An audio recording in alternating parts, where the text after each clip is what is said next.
Hey guys, so I was on the dispatch side, off and on since 2008. So I've been in the field. I started in the wonderful city of Durham. So for any of my Durham people that are seeing this, glad that they came to watch. I did a couple years there. I've been involved in everything from officer involved shootings to self inflicted unalivings and all of the sorts. So the especially then the stigma and the PTSD was real. Tyler, you probably know you were told, hey, leave work at work, drop it off at the door on your way out, and pick up home and take it with you, which is what I experienced. And then in my smaller agency here in Western North Carolina, I took a call in the middle of the night one night for self-inflicted unaliving, and I asked for mental health help and was told, that they didn't think that I experienced enough of the situation to need it. So that's kind of where I came from, and now I'm specifically a first responder therapist, so I can speak to a lot of the upcoming stuff more so, but just so y'all know where I'm coming from. That's awesome. Yeah, I 100% understand where you're coming from on that. I used to get told all the time that, well, it's not your emergency, so you need to move on. Like old school mentality, right? And unfortunately, there's still a lot of departments across the country that still act like that. They still tell people that. That's wild. They do, and on the therapist side of things, I'm noticing younger departments have less stigma, but these older departments that still have people who have been in 15, 20, 25 years that are sticking it out for the long haul, that's where the hardest stigma is to break. Yeah. Yes. So, Emily, do you feel like with the experiences that you've gone through, do you feel like that's predominantly the reason why most first responders suffer in silence and don't reach out for help? Oh, absolutely. I mean, you're told, from day one, like you said, this isn't your emergency, so deal with it, move on, take the next call, and in high volume areas, it can be back to back for your whole 12-hour shift or 10-hour shift, and you're just expected to deal with it and move on, and unless it's something major, and by major I mean like officer involved something, then it doesn't get as much attention as it probably should. Um, so it's just, I can tell you my first call as a 911 operator, my very first day on the floor, like the way they start you out is you answer alarm lines. So your home burglar alarm calls into an alarm company, that alarm company calls us. So you answer that line first because it's supposed to be easy, right? Somehow, and we never figured out how, someone accidentally shot themselves in the chest while they were cleaning out their gun. And they called through, and the call got to me as like a day two call taker. First time I had really ever done anything person. Um, and I still had to keep going. And that the mentality then is, or was, hey, like, it's, he did it to himself, you need to move on, and you kept going. So it's a lot of forced continuation. Later that year I had an officer involved shooting, and that one got me pulled off the floor for like 30 minutes to be sure I was okay, and then I was stuck right back out there. So it's very much a a situation where it's not given the time it needs to be given when it happens. Yeah. Yeah, and I think, unfortunately, I think dispatchers have it in a lot of ways, have it worse than fire, EMS, and even police, because a lot of people are looking at dispatchers. Well, you're on a phone, you're not on the scene, right? And that's the wrong way to look at it. Again, I worked in dispatch, and I can tell you, I had an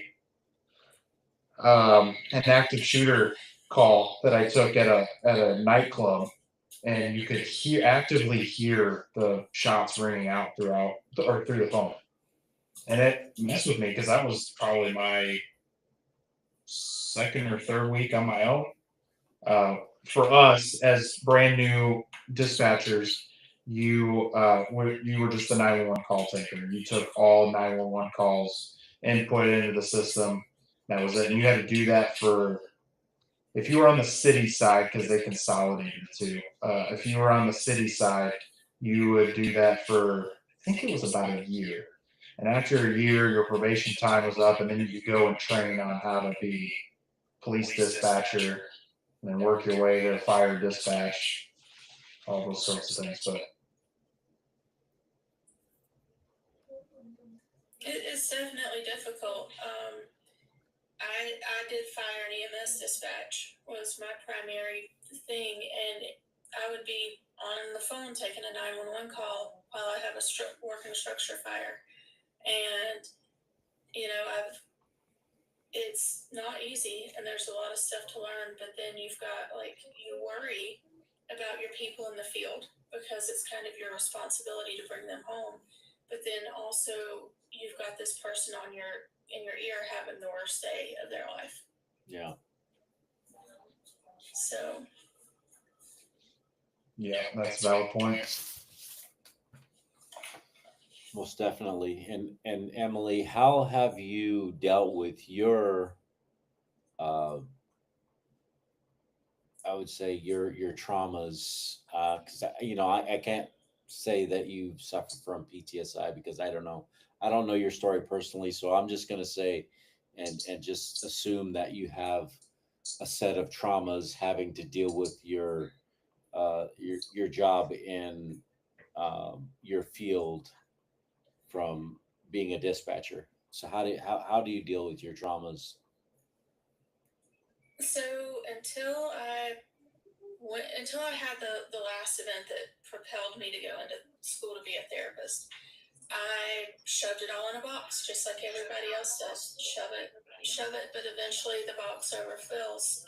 So my internship was at a place called Responder Support Services. They only provide therapy for first responders, military, and their spouses. I did my internship there, and within the first couple weeks, sitting while I watched my mentor lead sessions, I couldn't sit through a session without being a basket case. And I talked to her and decided to go get my own therapy. I have job-related PTSD and some other things, as anybody does who witnesses that many traumas, in a shift. So therapy was one of the best things that I could have ever done for myself. I wish I would have known then or at any point in my career about Responder Support Services, because they were a great asset to many people. They still are a great asset to many people. So, Emily, do any of the agencies where you're at, do any of them do they do peer support at all? so we have a regional peer support team. For the western part of the state, we have our own. There's not like a direct peer support team in each agency, if that makes sense. Yeah, I mean, we have something very similar. So in the northeastern part, really all over the whole state, but in the northeastern part, there's a peer support team. They call them crisis intervention something group, but they very similar situation. They will get called out. So if a fire chief or whatever, if a, who is that? I don't think If a fire chief calls out an issue to dispatch, then dispatch can call over to that team and have a responder come out to that department or agency or whatever, and they can do a debrief or whatever the case may be. But and they also have resources too. At least this organization does. They have resources too, where if the debrief wasn't enough for you and you need to go, you feel like you need to go talk to more professional help, then they'll guide you into somebody that specifically works with first responders, military, that sort of thing. But that's the problem, though. There's not a whole lot of people out there that specialize with first responders. There's not, and the ones that do don't understand. The biggest complaint that I get is, hey, I tried to go to this person because they said that they can help first responders and military, but I have to spend 45 minutes of my hour session explaining how to use this or why we do this protocol or whatever before I can even explain the thing that's bothering me. Mm-hmm. So it's really nice to have a therapist who's been on the other side and has an idea of what first responder life is like. That's pretty awesome. Yeah, we definitely need more first responders that have the experience, that know the job and have experienced the traumas and dealing with the PTS and all that stuff, and then be able to be therapists to help other first responders to kind of overcome their traumas and the things that they've gone through, because you understand it, you've lived it, you've been there. It's very important. I wish there were I more. found two things. First of all, lived experience, and second of all, not being affiliated with anybody's agency. Because they don't want, and Tyler, you can attest to this, I'm sure, as the rest of you can, they don't want their agency knowing that they're getting help. Yes. Right. Yeah. Unfortunately, that's still a thing.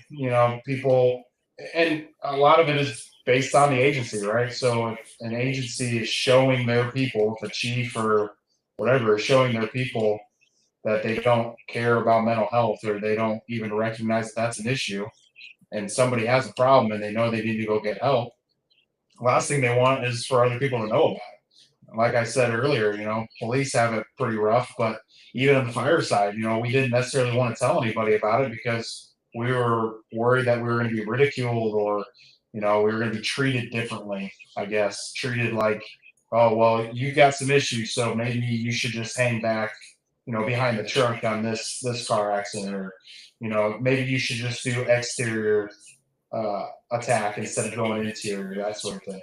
Right. Kind of creates a little bit of isolation for you. Yeah. I know that we're not really affiliated with some of these organizations, but there are organizations that we are in contact with that do that have private anonymous support, and they will keep your sessions anonymous. If you don't want to tell your name, you just want to talk, it's all anonymous and it's safe. And these are trained professionals. Some of them are therapists, some of them are police officers, law enforcement, firefighters, people that have lived in the field, have dealt with these things. It's a peer support group for people to get together and network and to kind of be anonymous with each other, so that you can get that help and you won't have to worry about being ridiculed or criticized, and your department doesn't need to know. There's also a great phone number that you can call. It's a national hotline number, and it's 988. That's, you can talk to a live person that knows exactly what it is that you're going through, and they can help you out with a lot of stuff too.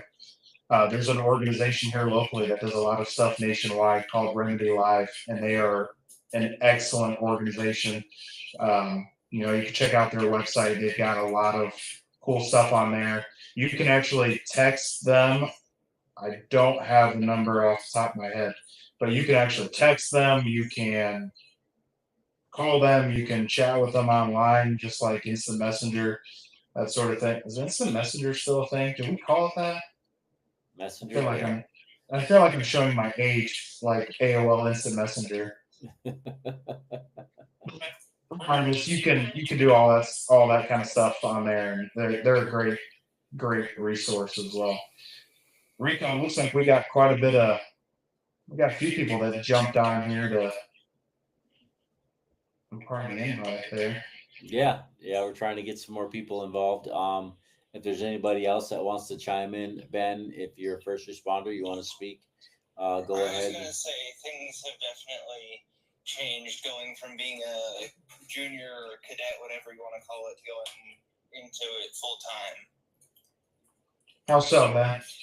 So, well, obviously there's the responsibility change from being just a junior to full time.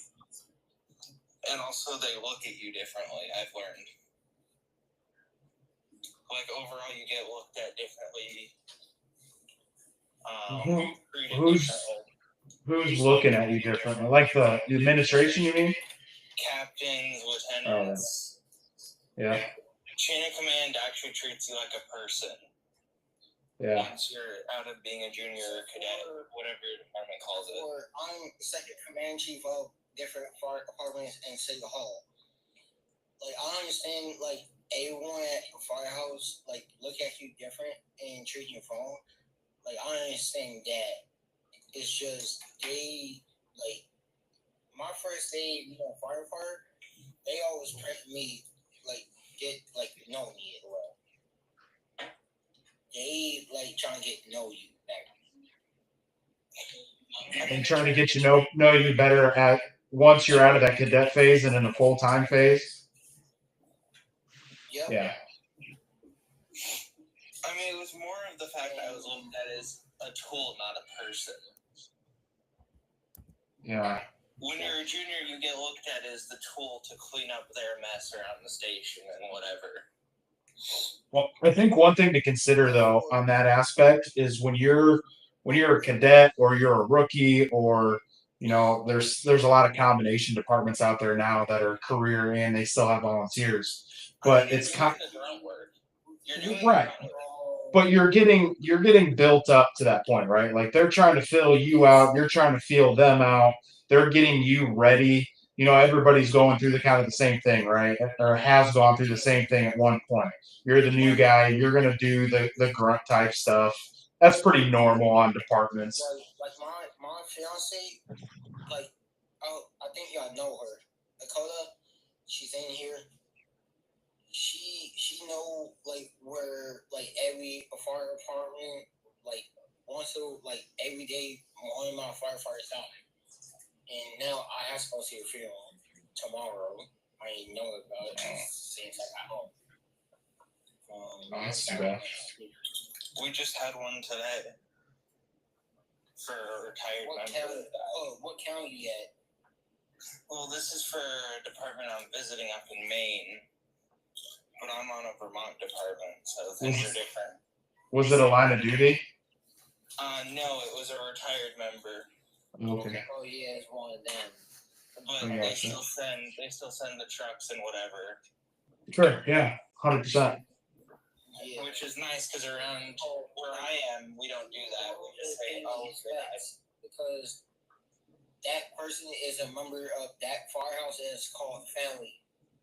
Like they always make sure they brothers and sisters be never left behind. Everything. I'm not gonna lie. Like I lost my best friend and my brother. My brother was in the firehouse until he got shot, and my other best friend committed suicide. Some crazy stuff. Both of them was at the same firehouse where I was when I started. Now I lost both of them. They was my brothers and my sisters. Everything. So let me ask you guys a question. Okay. So, with a lot of these traumas that you guys go through, and a lot of your brothers and sisters that are unaliving themselves because of the traumas and not being able to cope with everything that they've gone through, what are some of the policies that you think need to be changed in order for that to be prevented?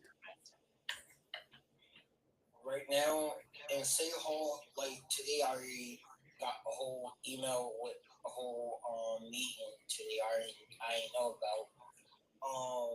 They changing the policy already. Like they make sure like everyone get home safe and everything because cops gonna be with us on for everything. Because like it's a whole lot of people like my best friend who I knew from high school. He committed suicide because like I told him. Can't say suicide. Make sure it's safe. His girlfriend dating very. Make sure you say unalive. Don't say the other word, please. Man. Yeah, that's all right. I